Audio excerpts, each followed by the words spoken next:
Now please join me all to give an energetic round of applause to our distinguished guest, Toastmaster Mohammed Issa.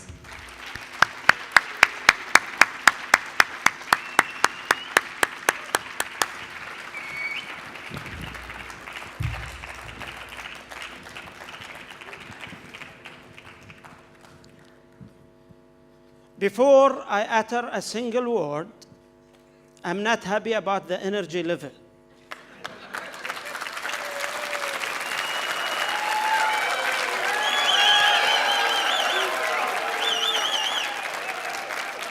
Well, this is not what I wanted. I want to do an exercise to increase blood circulation. Please all stand up. Please, please, please. And I want you to clap until I tell you to stop. Please.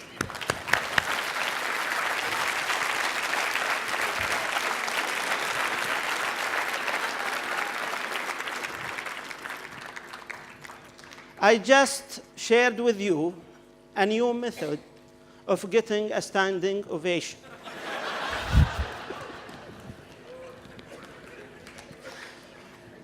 Welcome to the Power of Humor workshop.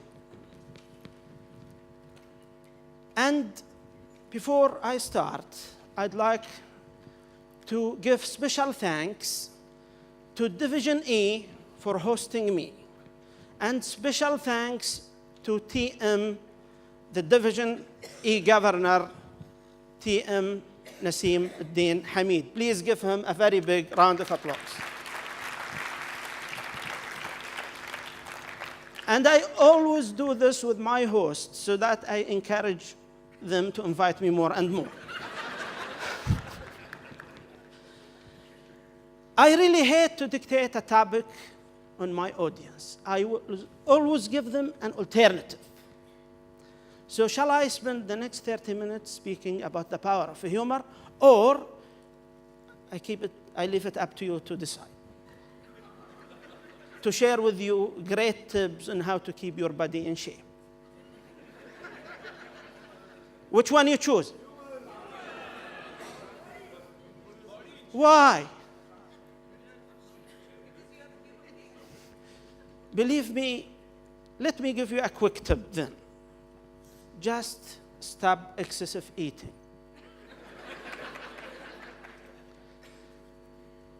I asked my wife to reduce the amount of rice she cooks every day, just a little bit. She did that, and after 1 month, the results were amazing. She lost 3 kilos. My sons lost 2 kilos. I gained 5. Because we were eating in the same dish. So let's switch to our main topic, the power of humor. The outline of this workshop, at the beginning, I would like to share with you my experience with the humor, how humor changed my life, and then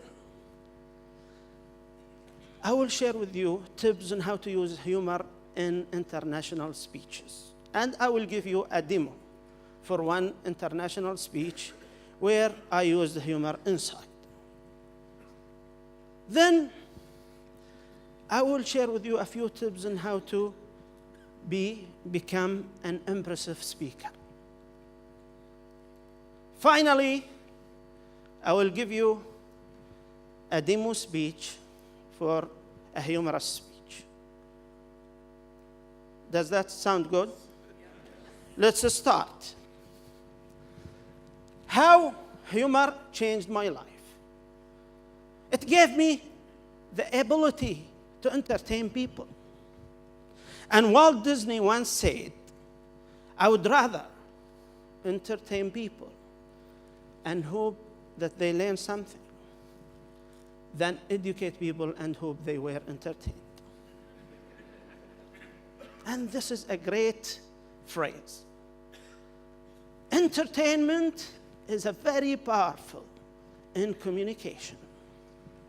Everybody enjoys entertainment. And when people are relaxed, they communicate better. It gave me the attention of my audience. Something here is not correct. And it gave me their undivided attention. Their eye contacts, and you could see how wide opened their eyes. Continuous eye contact. Can you see this person? He wanted to change the way he sits, and he could not afford to lose eye contact with. And all of them giving me their attention and their eye contact. No single one. He was watching me on YouTube.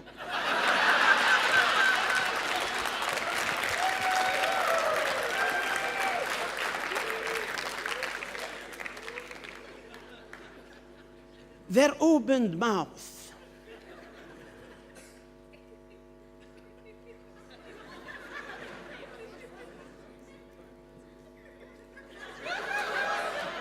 And I usually ran a contest. I called it the widest open mouth contest. Silently, without my audience knowing. And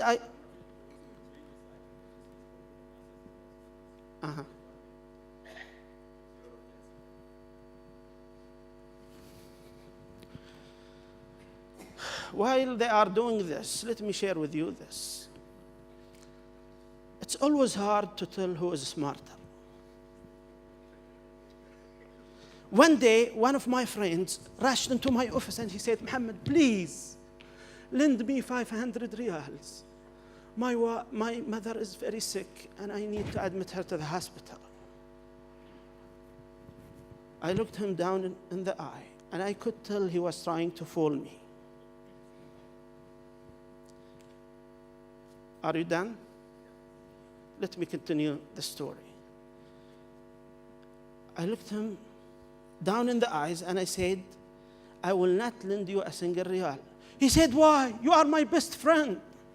I told him, I will give you 200 riyals for free and you don't have to return it to me. He said, please. I gave him the 200 riyals and he rushed out of my office. The idiot thought he managed to snatch 200 of my packets. What he didn't know is that I was smarter, because it was I who saved 300 riyals.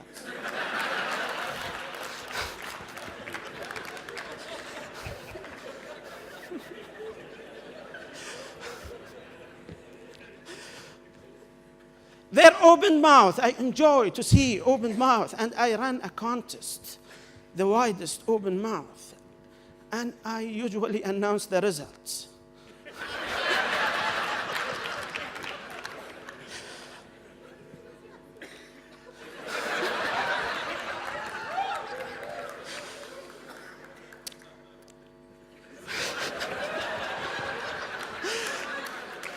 Why do you hide your mouth?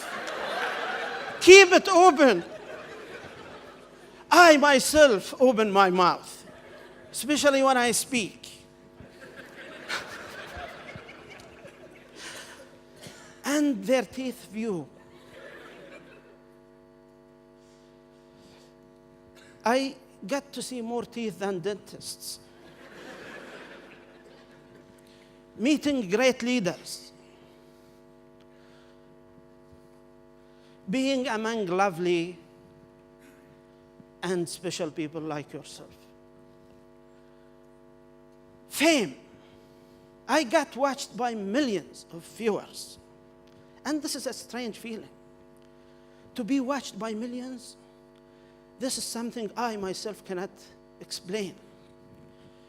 Because this is the true number.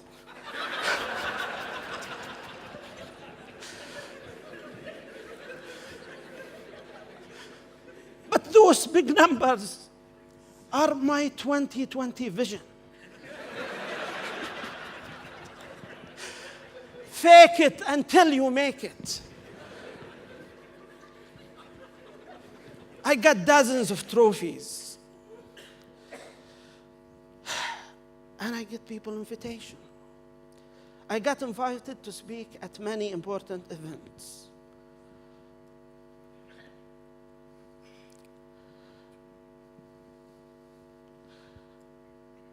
At the international conference, I was invited to give an educational speech in 2011. And I toured the whole world. I was even invited to visit the White House, and I was paid for that. Invited by my own curiosity.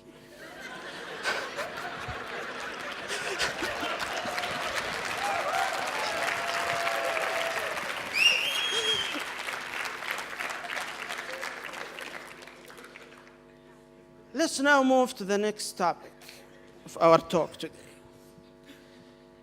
How to use humor effectively in international speeches.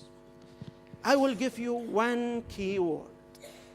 Use humor in international speeches very purposefully. Never make a humor that doesn't relate to your topic. Only use a humor which either simplify your topic or justify your topic or exemplify your topic. Any humor in a serious context will make the audience say, wait a minute, what's the message here? And you may mislead people. So it's not after the laughter. It is about what this laughter does to make the message more effective.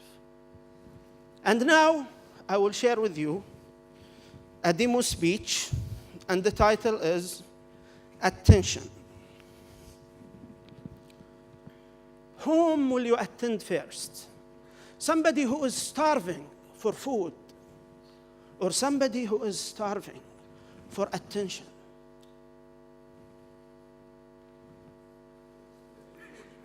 Food? I strongly believe that we all crave to get attention. We love to get other people's attention more than anything else. And if there is any single person here who doesn't care about people's attention, please raise your hand. But you already got our attention. Thanks for proving my point. Ladies and gentlemen, what was the very first thing you did the minute you were born? Why? To get attention to your existence in life. When you were a toddler, why did you go and block the TV screen every time your parents were watching? To be at the center of their attention. Why do we compete with our fellow worker at our workplace? To get attention to our capabilities. Attention has a great taste that I wish I could demonstrate. But there is a single person here who is really magnificent. He is so unique. He can explain the taste of attention much better than me. This person is no other than Toastmaster Naseemuddin Hamid.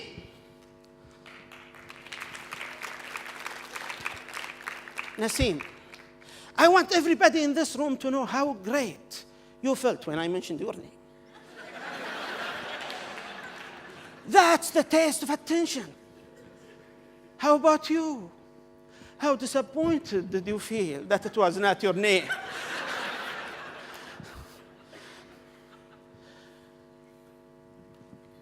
In 2005, I joined the Haran Toastmasters Club. The announced reason?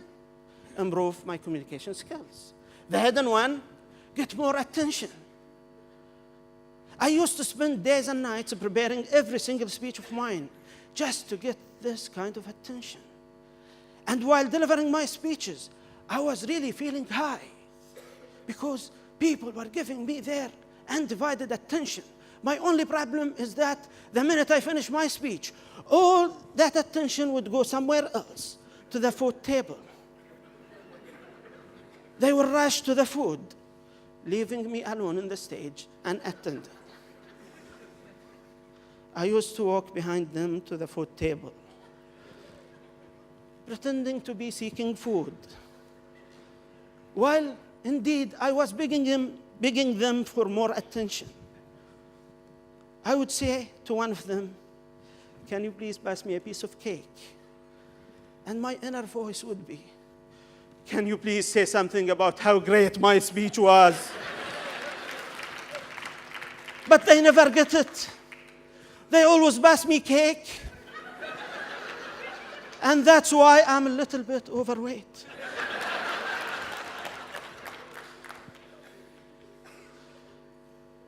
Attention is tastier than food. It's very hard when everybody listens to everything you say and no one listens to what you cannot say. Parents, when you sit at the dining table, how many times do you have to call your children before they come and join? For me, dozens of times. What are they busy with? Their smart devices. And finally, when they make it to the table, do they eat the food or picture the food? And put it somewhere, hoping to lure someone's attention with it. It always puzzled me why attention is so important, that sometimes it's even important than food. And that question remained unanswered until that day when I was eating a delicious food in a restaurant. It was crowded, but I was eating alone. And all of a sudden, I choked on a piece of food. I could not breathe. I could not talk. I was totally paralyzed. I was so scared.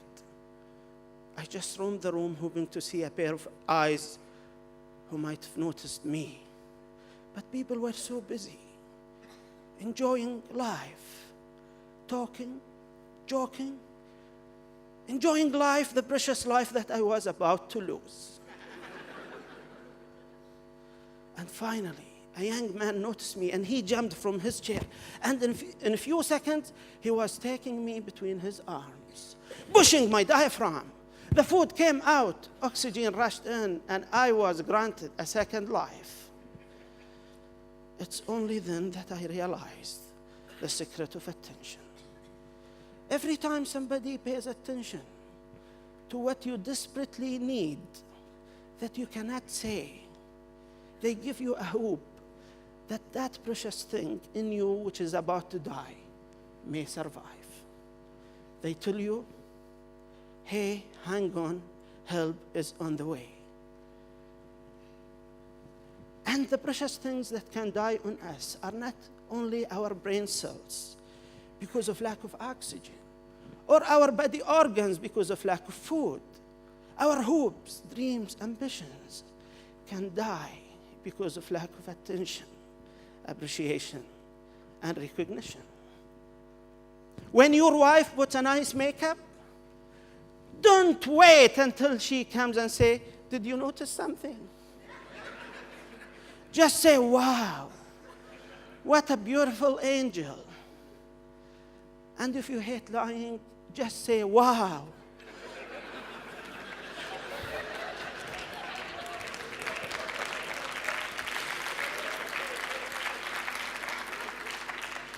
When your little sister comes to you very happily, showing you a drawing that she made, don't laugh at her. That the moon is bigger than the sky. Just be that moon in her little sky. Ladies and gentlemen, if you really love someone, give them enough attention. And you will always discover what they need most that you should serve first. Sometimes it's going to be oxygen. Sometimes it's going to be food. And most of the time, it will be one little encouraging word. Back to you.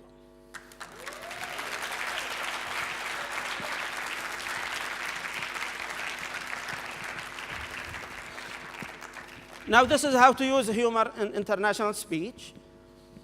Let's jump to the second one. How to be an impressive speaker. A speaker that impresses his or her audience. You have to have two things. You have to have the capability to say a lot of things without stopping continuously. You shouldn't give them an indication that you're lost for words. And what you say should make sense. Isn't this simple? To be an impressive speaker, you have to have a lot to say, and whatever you say has to make sense. But if you are a non-stop speaker, even if what you say doesn't make sense, people usually will blame it on themselves, not being smart enough. Believe me. So let's focus on the first one. How to become a non-stop speaker. And I will share with you a technique. This technique is called using the last word technique. And please, I need 3 brave volunteers to come to the stage. Please, 3 volunteers. Jump to the stage. I'd rather to have adults. Sorry, give them a very big round of applause for their courage.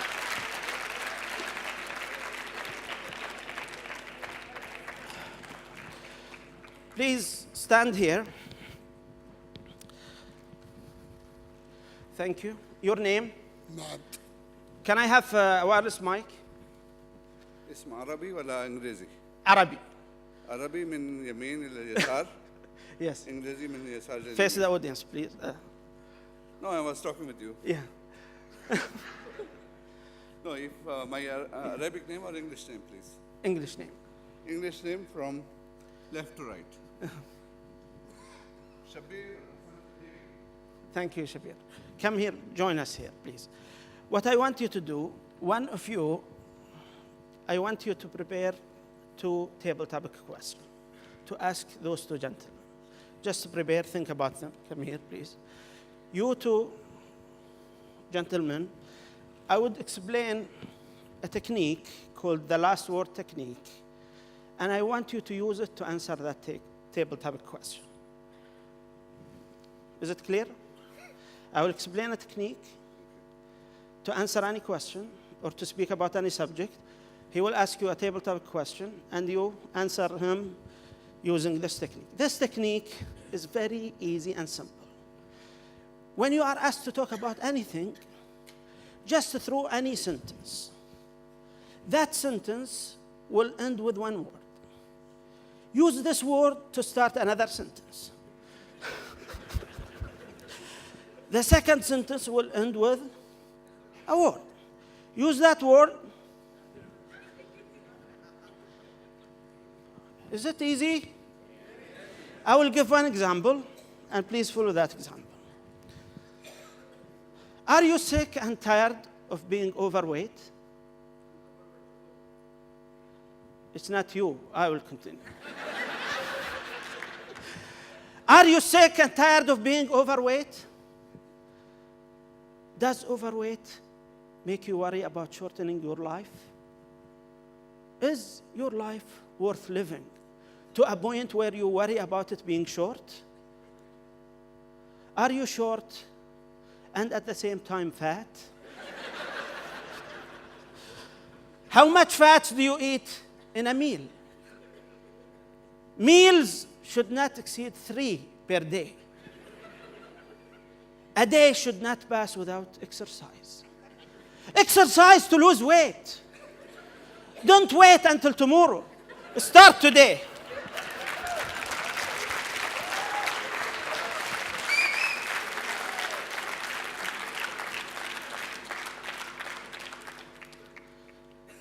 A day should not pass without exercise. Start from today to live a happy life. And when you reach a word that you already used before, this is the time to shut up and wrap it up. Clear? Easy?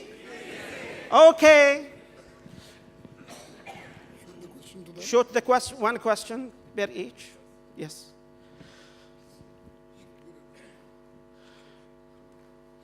Toastmaster Shabir, very good afternoon to you. My question is very simple to you. Do you prefer to be like me, overweight, 105 kgs, or you want to be a slim like Toastmaster George Thomas, who is about 55 kgs? Why and how? Okay, thank you. This is an essay, it's not a question. Okay. Short question. Well, I would like to be smarter like George. And I don't want to be old rather than as you. I want to be younger. And the secret of the younger is stay happy. Join this kind of meetings. Oh, wait a minute. This is not a regular table topic. Use the last word technique. Use the last word technique. Okay, wait until the second gentleman try this one, please. Ask him your second question. Quickly, please, because we're running out of time. Toastmaster Sajid,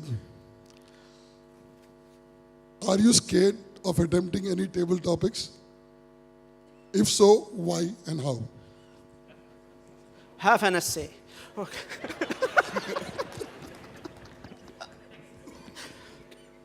Good evening. Yes, I scare of attempting table topics.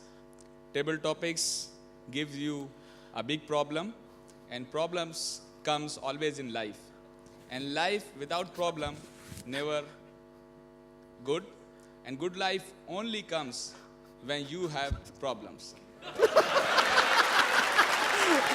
This is the. That's it.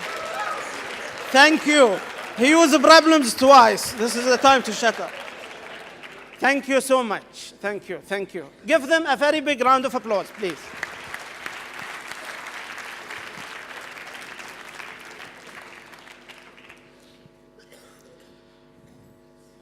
And last segment in our show is basically a demonstration of a humorous speech, and the title is Table Topics Phobia. Yes.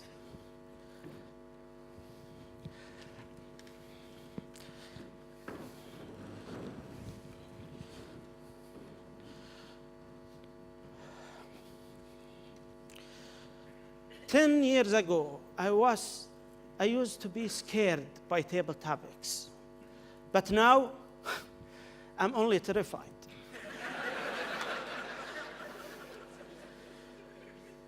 Today, I will share with you the symptoms of people who have table topics phobia.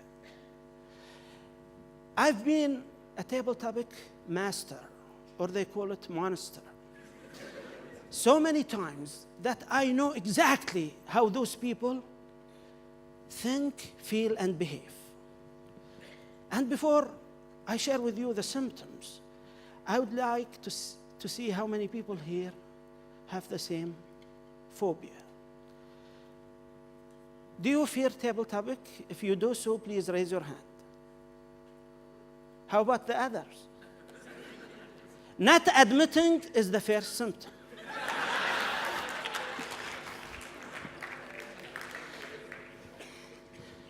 I know these people when I go as a table topic master during the break trying to select names. When I tell him or her, do you want to participate? They say, me? I say, no, it's not you. It's the person behind you. Please, sit down. Please. A cup of water, please. They sit down, and 1 minute later, they come and knock on my shoulder, and they say, is my name there? I tell them, please sit down, or I will write your name. And they immediately sit down. During the table topic session, when I scan the room trying to select a victim, they go like this.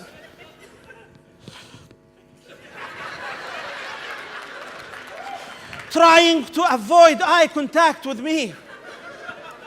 They naively think if I can't see their eyes, I won't see their bodies. It's usually those people whom I select. And when they sit there, expecting their name to be mentioned, they shiver and tremble. Sometimes vibration is not visible. But I usually look at the table, and the pencil will be rolling down.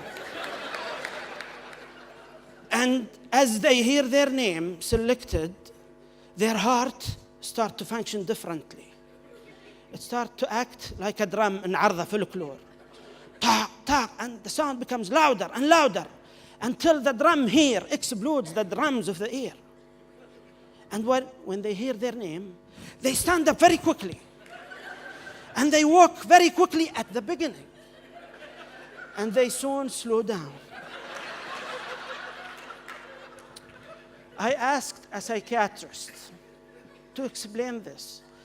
He said, at the beginning, they don't realize what happened. It's the stage of denial.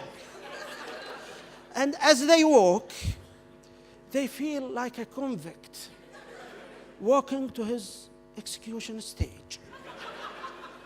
And they slow down, hoping that something catastrophic could happen, like tsunami, World War III, or anything that may exempt them from this scary reality.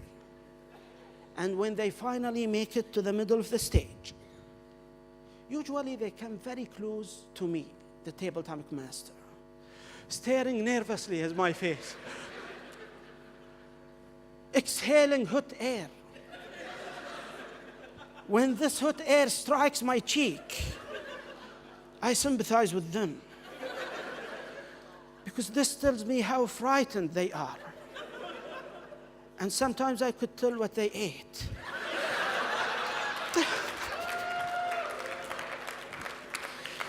One day I smelled garlic, and I felt dizzy. I could not even read the question. Without knowing, I asked a different question. How do you feel when you smell garlic?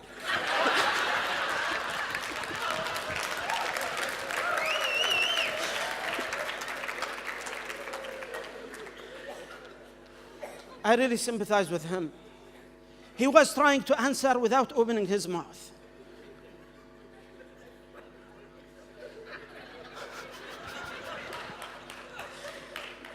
And they focus so much on the face that they don't hear the question. And after they hear the sound of the question, they hear another voice, an inner voice. What the hell did I do? I wish I had stayed home and washed the dishes. This is what happens when you disobey your mother. And they always start by saying, this is my first time. Who cares? As long as it doesn't become your last time. We enjoy seeing you coming again and again because we enjoy watching those symptoms.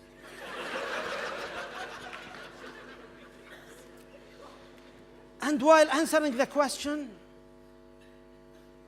they run short of words. The only thing they use are those filler words.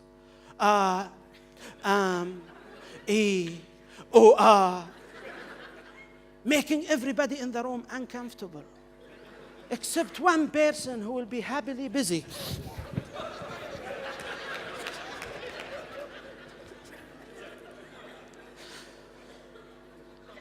And they always look at the timer light, impatiently waiting for the green. And the minute they see it, they go like, back to you.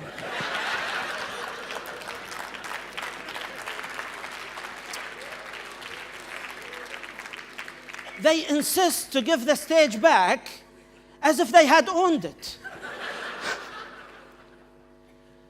And when they finish, as they go back to their chairs, two things happen. They don't see very well. And they don't feel their bottom halves. It becomes numb. So watch out. If you happen to sit next to one of them, they may sit in your lap.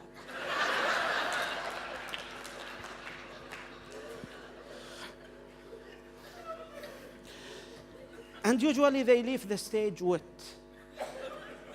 Because they oversweat. It's not what you think.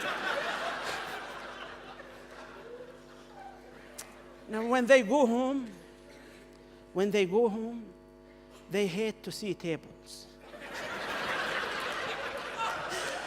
Whenever they see a table, they kick it.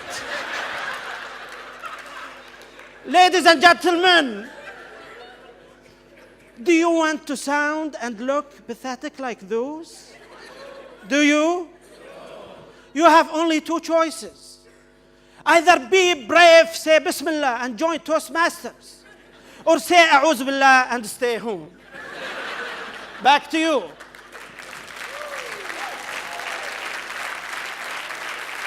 Thank you. Thank you so much. Thank you. Thank you. Thank you.